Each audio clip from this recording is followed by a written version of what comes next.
افنان نے شادی سے انکار کر دیا تھا۔ خبر تھی یا بم دھماکہ، وہ متاثرین کی فرصت میں سب سے اول نمبر پر تھی۔ اس کا قصور نہ تھا، مگر وہ کسی مفرور ملزم کی طرح منہ چھپاتی پھر رہی تھی۔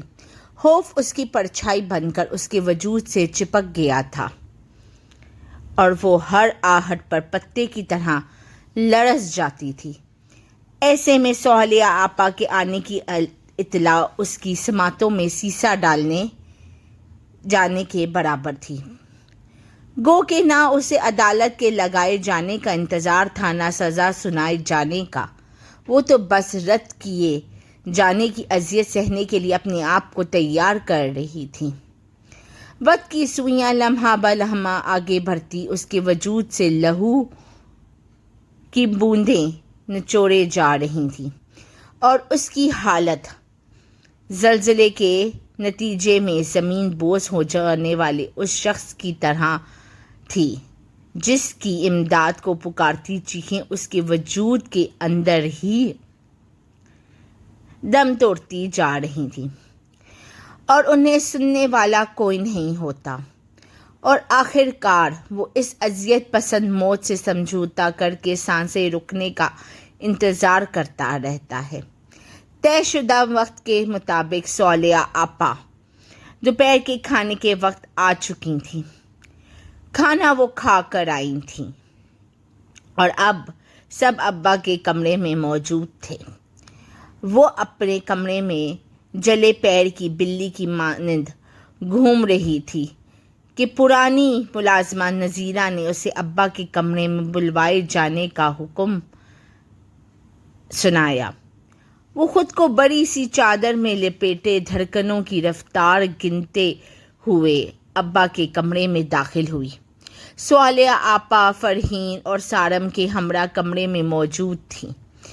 ابا، امی، بڑے بھیا، سمرا آپی، بھابھی، سب کی نگاہیں اس پر جمی ہوئی تھیں، مگر وہ خود کسی سے نظریں نہیں ملا پا رہی تھی۔ وہ چپ چاپ کھڑی سور پھونکنے جانے کی منتظر تھی۔ عنایہ، بیٹھ جاؤ۔ سہیلیہ آپا کی آواز بے تاثر تھی، سو وہ ان کے مزاج کا اندازہ نہیں لگا سکیں۔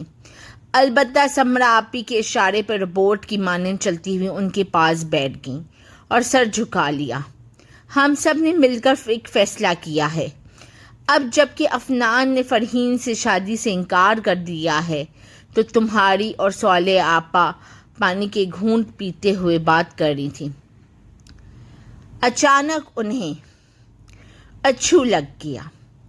عنایہ کا دل چاہا کہ وہ اس موقع کا فائدہ اٹھا کر بھاگ جائے، یا پھر ان سب کے سامنے ہاتھ جوڑ کر ان سے پوچھیں کہ اگر افنان بھائی نے شادی سے انکار کر دیا ہے تو اس میں میرا کیا قصور ہے؟ اور سارم، تم تو مجھ سے محبت کے وعدے اور دعوے دار تھے۔ افنان بھائی اور فرحین کا رشتہ تو پھر بھی ان کی بدلے طے پایا تھا۔ فرحین سے پوچھے، فرحین، تم بھی تو ایک لڑکی ہو، خود کو میری جگہ رکھ کر سوچو کہ اگر افنان کی جگہ سارم نے ایسا کیا ہوتا تو کیا تم اس کے کیے کی سزا بھگتنے ہوئے خون کے آنسو نہیں روتی؟ مگر اس کے الفاظ قوت گواہی سے محروم تھے۔